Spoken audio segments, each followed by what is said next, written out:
Hello दोस्तों, नमस्कार।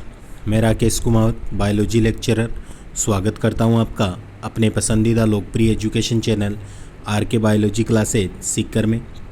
तो दोस्तों, आज अपन चर्चा करने वाले हैं माध्यमिक शिक्षा बोर्ड राजस्थान अजमेर द्वारा क्लास 12 बायोलॉजी परीक्षा के लिए जो हटाया गया सिलेबस पार्ट है उसके ऊपर अपन चर्चा करते हैं, क्योंकि कोरोना बीमारी के कारण पूरा सिलेबस एग्ज़ाम में नहीं आएगा। बोर्ड के द्वारा जो हटाया गया है उस पर अपन चर्चा करते हैं। लगभग 60% सिलेबस कम किया गया है, 40% सिलेबस रखा गया है। तो देखिए, अब अपनी बायोलॉजी जिसका विषय कोड 42 है, इसमें कौन कौन से पार्ट हटाए गए उनके बारे में अपन चर्चा करते हैं। तो देखिए, सबसे पहले अपन यहाँ पर देखेंगे कि जो अपने इकाई फर्स्ट दे रखी है, जैसे कि 10 यूनिट है ना अपने, तो इसमें जो इकाई फर्स्ट है ना, उसमें का जो फर्स्ट चैप्टर है आवर्तबीजी पादपों में जनन व विकास वाला चैप्टर है। तो इसमें देखिए अपने मुख्य 4 पॉइंट है, यानी कि 4 चैप्टर अपन मानते हैं। पहला, आवर्तबीजी पादपों में जनन, तो इसे संपूर्ण अध्याय को ही क्या किया गया है, हटाया गया है। ये ध्यान रखिए कि फर्स्ट यूनिट से जो फर्स्ट चैप्टर है उसको पूरे को हटा दिया गया है, इसलिए इसमें अब केवल 3 ही चैप्टर अपने को पढ़ने हैं। दूसरा है नर व मादा युग्मकोद्भिद वाला, थर्ड परागण वाला, और चौथा जो है ना दोस्तों, जनन की विशिष्ट विधियों वाला पढ़ना है, विधियों वाला पढ़ना है। तो ये मुख्य रूप से अपने ये रहेंगे फर्स्ट यूनिट में। तो अब बात करते हैं दोस्तों अपन दूसरी यूनिट की। तो देखो, दूसरी यूनिट में अपने क्या है कि पादपकारी की है। तो इसमें मुख्य रूप से अपने जो दूसरी यूनिट है इसमें अपन देखते हैं कि अपने कितने चैप्टर हैं। 2 चैप्टर मुख्य रूप से अपन मानते हैं। वैसे तो देखा जाए तो 5, 6, 7, 8, 9 यह चैप्टर यहाँ पर दे रखे हैं। तो अब देखिए, इसमें से जो 5वां जो चैप्टर है ना दोस्तों, इसे पूर्ण रूप से हटा दिया गया है। पादप जल संबंध वाला चैप्टर है ना, इसे पूर्ण रूप से हटा दिया गया है। इसके पश्चात जो पादपों में जल अवशोषण और रसारोहण वाला जो चैप्टर है उससे अपन मानते हैं कि देखो एक टॉपिक हटाया गया है पौधे के। ये देखिए यहाँ पर पौधे के जल अवशोषण करने वाले अंग, जल अवशोषण को प्रभावित करने वाले कारक, इस टॉपिक को यहाँ से हटाया गया है। फिर बात करते हैं 7वें पार्ट की, वाष्पोत्सर्जन और बिंदु स्त्राव। तो इसमें वाष्पोत्सर्जन को प्रभावित करने वाले कारक हटाए गए हैं और वाष्पोत्सर्जन का महत्व हटाया गया है। 8वें चैप्टर की देखिए दोस्तों कि पादपों में खनिज पोषण जो होता है ना, तो खनिज लवणों के अवशोषण की जो क्रियाविधि है उस बिंदु को यहाँ से हटाया गया है।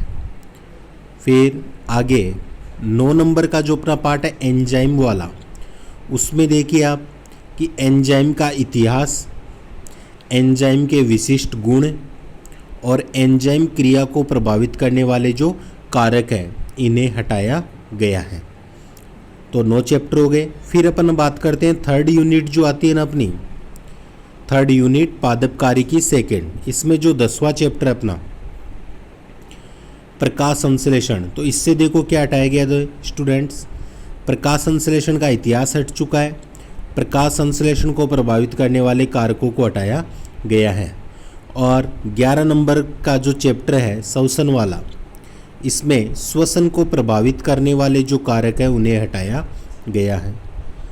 12वां देखिए नाइट्रोजन उपापचय और नाइट्रोजन चक्र वाला जो अपना चैप्टर है, उस पूरे पार्ट को ही या कहते हैं संपूर्ण अध्याय को ही बोर्ड के द्वारा हटा दिया गया है। वह पूरा पार्ट ही अपने को अब नहीं पढ़ना पड़ेगा।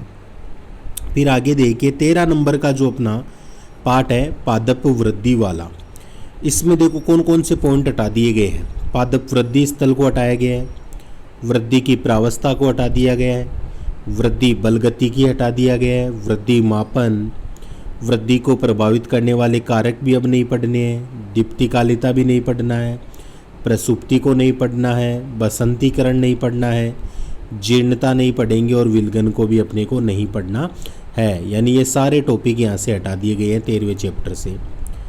14वें चैप्टर की अगर अपन बात करते हैं ना दोस्तों, जैव प्रौद्योगिकी वाला, जो 14वां जो चैप्टर है अपने जैव प्रौद्योगिकी वाला, इसमें देखिए कि जैव प्रौद्योगिकी का सामान्य परिचय यानी कि पूरा जो संपूर्ण अध्याय देखो यहाँ से हटा दिया गया है, इसलिए अपने को जो 14वां चैप्टर है वह नहीं पढ़ना है। फिर आगे देखिए 16वां जो चैप्टर अपने दे रखा है पादप उत्तक संवर्धन वाला, पादप उत्तक संवर्धन वाला। तो इसमें संवर्धन माध्यम यानी कि पादप उत्तक संवर्धन के अनुप्रयोग और उपलब्धियां, जिसके लिए जो सारणी 16.1 है ना, इसे हटाया गया है। आगे बात करते हैं अपन 17 नंबर का जो अपना पार्ट है और यूनिट है 5 नंबर की। 5 नंबर वाली जो यूनिट है आर्थिक वनस्पति विज्ञान एवं मानव कल्याण, इससे में क्या हटाया गया 17वें चैप्टर में देखिए कि आर्थिक वनस्पति विज्ञान एवं मानव कल्याण का संपूर्ण अध्याय को ही हटा दिया गया है। 17वां चैप्टर अपने को नहीं पढ़ना है। फिर 19वें चैप्टर में देखो क्या किया गया है। जो चैप्टर बीच में छोड़े जा चुके हैं ना दोस्तों, उनका ये समझना कि उनमें कोई चेंजिंग नहीं है, वो अपने को पढ़ना है। तो 19वां नंबर जो है प्रतिपालनीय कृषि, इसमें देखिए पूरे अध्याय को ही हटाया गया है। 19वें को भी पूरे को अध्याय को हटा दिया गया है। फिर 20वां देखिए जैव ऊर्जा वाला, जैव ऊर्जा वाला। तो इसमें देखिए भारत एवं राजस्थान में बायोडीजल का जो उत्पादन है ना, इसे हम मानते हैं कि हटा दिया गया इस टॉपिक को, ये अपने को अभी नहीं पढ़ना है 20वें चैप्टर में।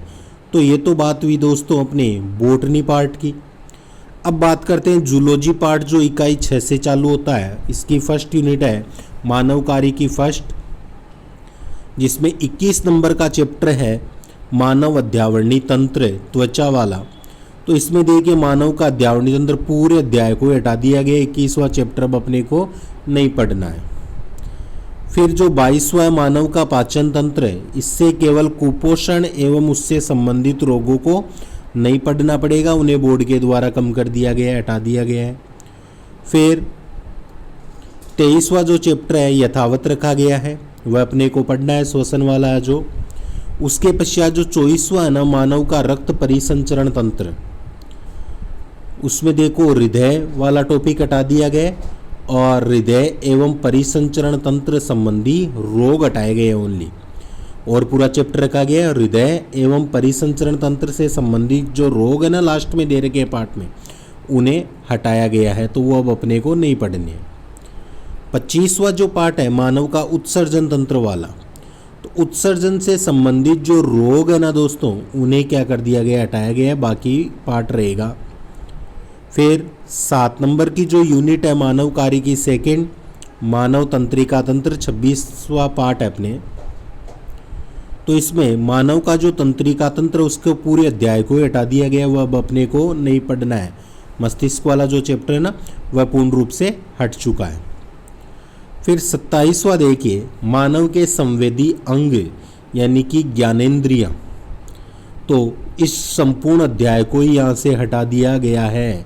27वां भी नहीं पढ़ना है, 26 27 हट चुके हैं। 28 29 अपने को पढ़ना है।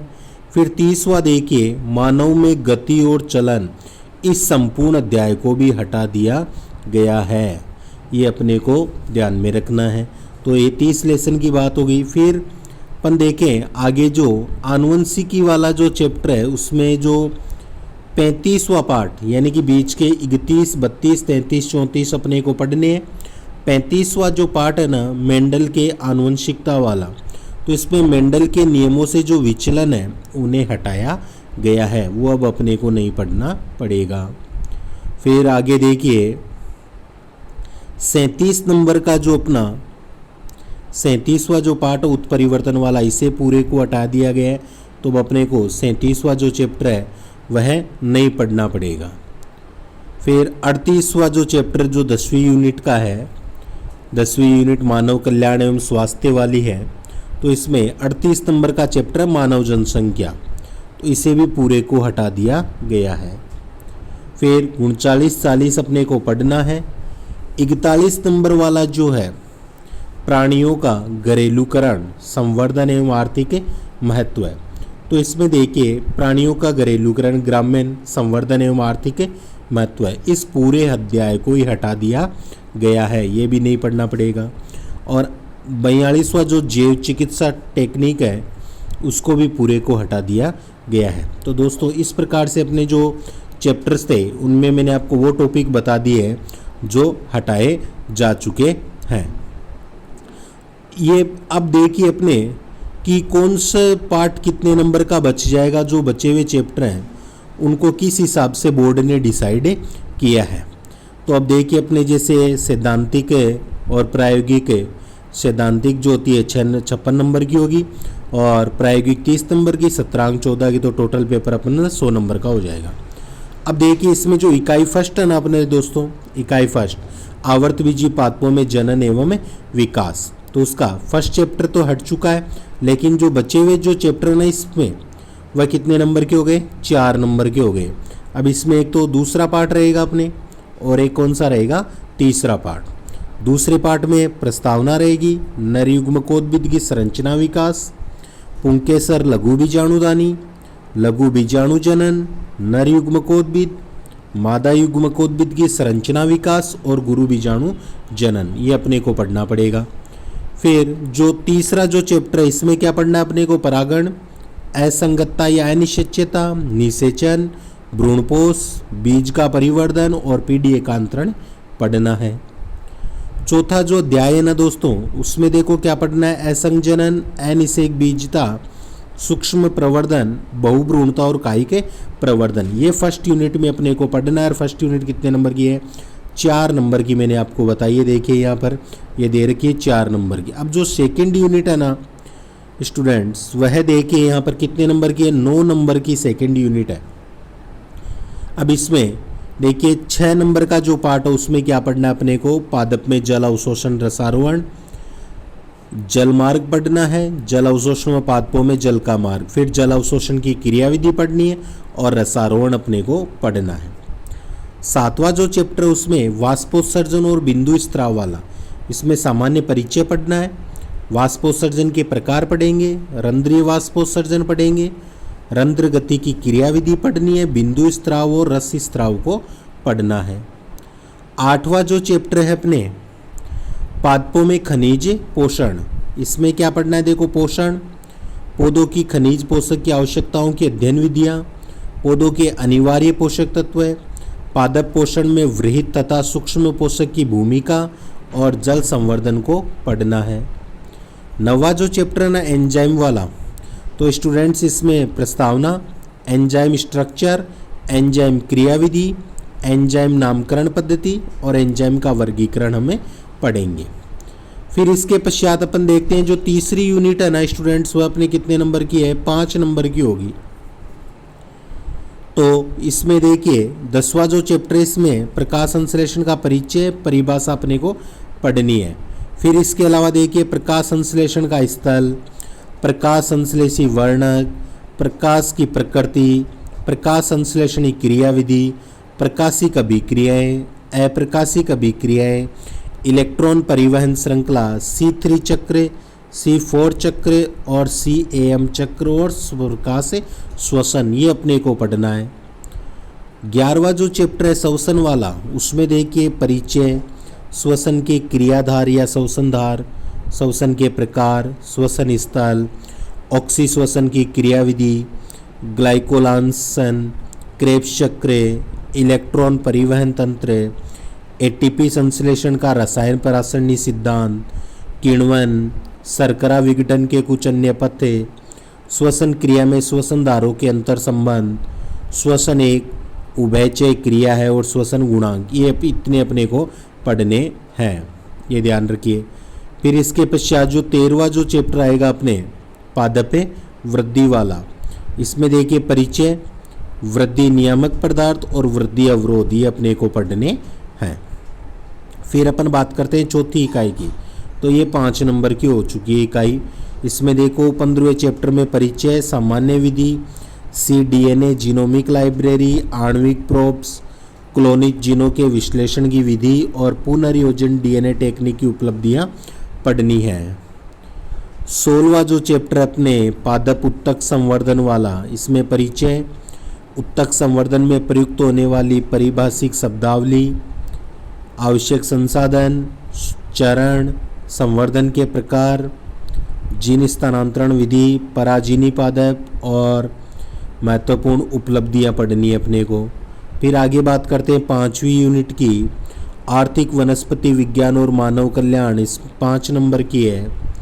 इसमें देखिए मुख्य रूप से 18वां जो चैप्टर है ना, इसमें तेल उत्पादक पादप, रेशे उत्पादक, मसाले उत्पादक और औषधि उत्पादक पादप पढ़ने हैं।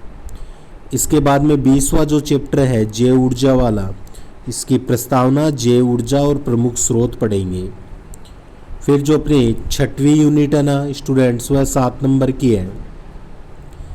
इसमें देखिए मानव का जो पाचन तंत्र है उसमें परिचय, आहार नाल की संरचना, पाचक ग्रंथियां और क्रियाविधि पढ़नी है। फिर 23वां जो चैप्टर है मानव श्वसन तंत्र वाला, उसमें परिचय, श्वसन के प्रकार, मानव श्वसन अंग और श्वसन तंत्र, श्वसन की क्रियाविधि, श्वसन संबंधी आयतन, श्वसन संबंधी क्षमताएं, कृत्रिम श्वसन और श्वसन संबंधी रोगों को पढ़ना है।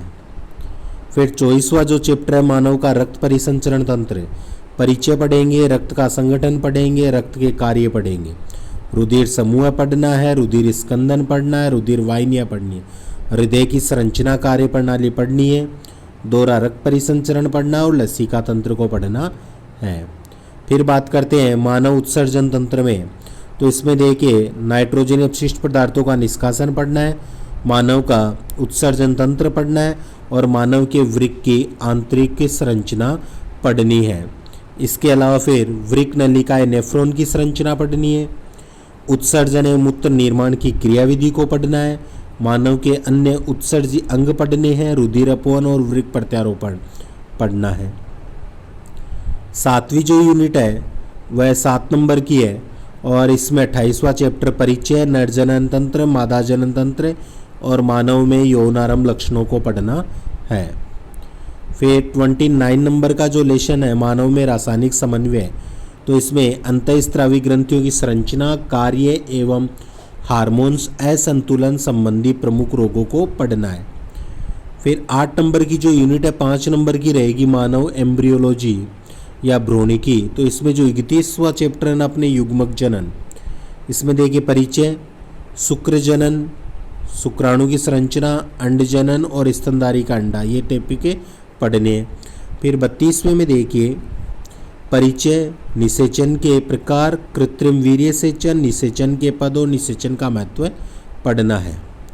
33वें की अपन बात करते हैं, तो इसमें देखिए मानव में भ्रूणीय परिवर्तन में भ्रूणोद्भवन, विदलन और तुत्तक भवन, कोरक भवन और जनन स्तरों की भविष्यता पढ़ना है।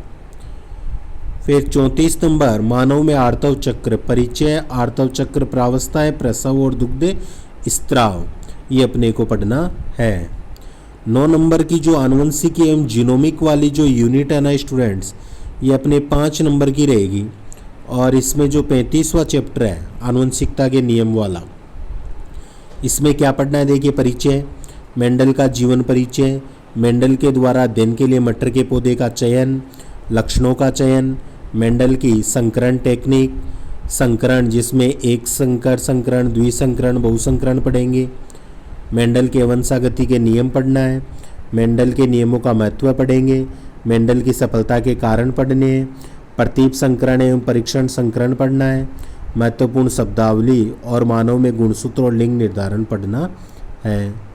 36वां जो चैप्टर है ना स्टूडेंट्स, इसमें देखिए अब मानव गुणसूत्रीय विकृति में गुणसूत्र इतिहास, गुणसूत्र के प्रकार, दैहिक और लिंग गुणसूत्र, मानव गुणसूत्रीय विकृति, सहलग्नता, जीन विनिमय, लिंग सहलग्न वंशागति और अलिंगी प्रभावी रोग, सिक्कल सेल एनीमिया और फिनाइल कीटोनूरिया पढ़ेंगे।